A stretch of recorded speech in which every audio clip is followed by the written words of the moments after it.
What's up guys, Drew here. Welcome back to Starting Out Solitary. It's week 206 and this week we're discussing tricks to hide your craft. Now, admittedly, I've never ever had to hide my craft from anyone, ever.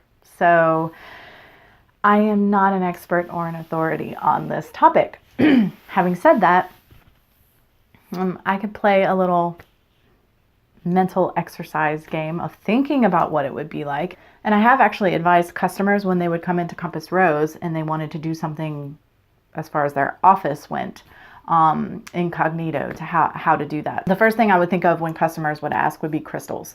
You know, they're going into their workplace. They don't want everybody to know they're bringing magic in and whatever. So like you can bring any kind of crystal up into your workplace or your home or whatever. And it's beautiful.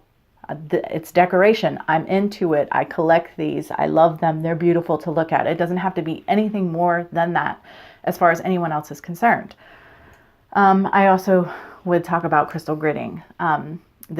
Grid the building when no one's looking. Bury crystals at the four directions or put them in the four corners of the room or whatever when nobody's looking, and create an energetic grid of protection or, happiness, whatever it is you need to create in that environment. So for me, I was thinking, what would it entail? Like maybe I'm a teenager and my parents don't approve, or maybe I'm married and my spouse doesn't approve. They're deeply religious and we love each other and we get along. It's just this one area that they don't want to know about it. They don't want to see it, what have you. And so I started to think, how would I handle that situation? Honestly, I don't think I could be with somebody who didn't accept and wouldn't let me be myself. But as far as being a teenager, that's a whole other topic. So I really looked at it more from that point of view. What would it be if I were a teenager and I had to hide it from my parents? Or even per se, I'm an adult and for some reason something really bad has gone on, whether it be I need to go back and take care of my parents because they're ill, or I've had financial hardship and I have to move back home. What if I've gone to college and come back and I need to stay with them until I get my own place? I mean, any number of reasons why you might be back in a home with your parents or whomever and they don't approve. So this is the mindset I had. And really for me, it was pretty obvious that I would mainly be using natural elements. Like I said, with the crystals, it's pretty. That's all it has to be. But like, let's pretend I wanted a wand and I didn't want it to be obvious. Like, this is one of my wands. It's just a stick.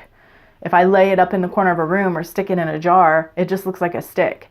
I really wanted to bring more natural elements into my space. It doesn't have to be witchy per se. So, here could be a wand. I don't have it out, but I have a very long cinnamon stick that's very skinny and I could use that as a wand. Any number of things, anything that is wand-like. I mean, I could use a pen, for crying out loud, if I wanted to. Then I was thinking about cauldrons because I like to burn stuff. So it doesn't necessarily have to be a cauldron. Like I have this bowl.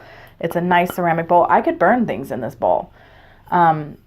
It doesn't have to be, again, super obvious that it's a cauldron. It's just a bowl that I use for whatever. Nobody has to know. We don't have to have pentacles. Do you know how easy it is to come by decor that has moons and stars and the sun on it? That kind of thing is very witchy and can be used in your practice very easily. You can even look in home decor. Like this is pretty witchy to me, although it might just look like a normal tchotchke to someone else. So there's all kinds of ways to incorporate props and pieces into your practice that no one else would necessarily know were witchy at all.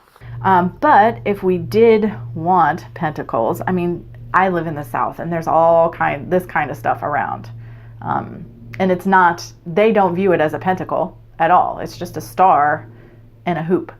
So these are easy to find where I live, this kind of thing. And again, nobody has to know what that is.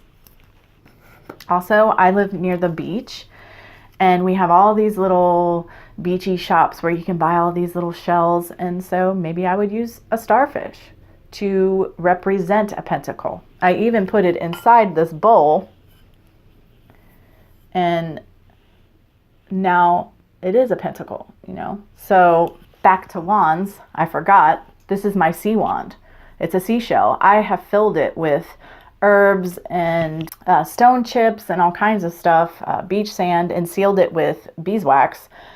But you wouldn't even have to do that. I have a video up on my channel. I'll leave a link to showing how I do this, but it's a wand. I could pull in, here's another beautiful crystal that I could just be because I like crystals, shells, collect shells, and you've got your water representation, or shells have magical properties. Again, I have a video, I'll leave a link. Everything has magical properties.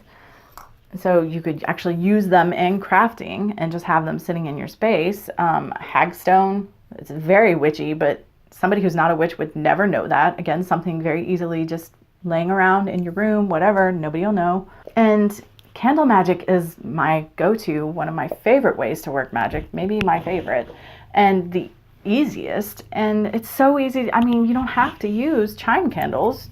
I could use this forest fir I got at Christmas. I could use this regular candle in my magic.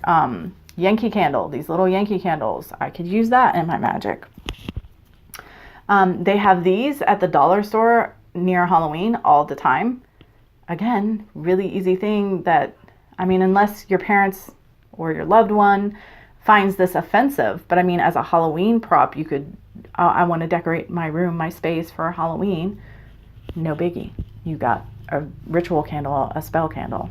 The last little tidbit I will add for this is another link.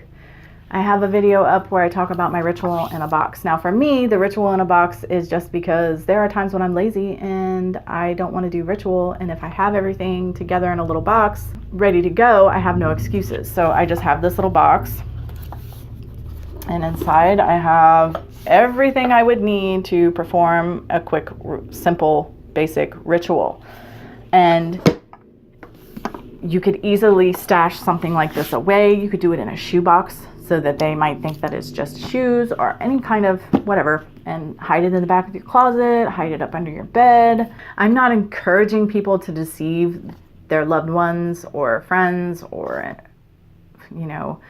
co-workers about their spiritual path, but there are times that people need to do so. If you are safer, and the only way that you can practice your spirituality, your magical practice, whatever it is, your path, is to do so in secret, then sometimes that's what we've got to do. And I genuinely apologize wholeheartedly that we live in a world that you have to do that if you do.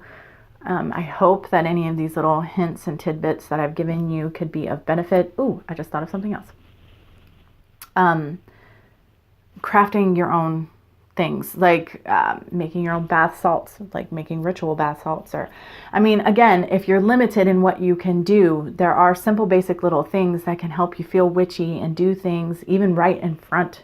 I mean, you could sit there and make bath salts right in front of somebody who you didn't want to know that you were a witch, and be enchanting and doing what you got to do, and they're just thinking you're making bath salts, and it's no big deal. So, I mean, there are tons of little things that you could do. I think you just need to think outside the box a little bit. All right, guys, that's my time. That's all I have to offer. And as always, thanks for watching. And I will try to remember to leave those links in case anyone's interested. And until next time, much love and gratitude.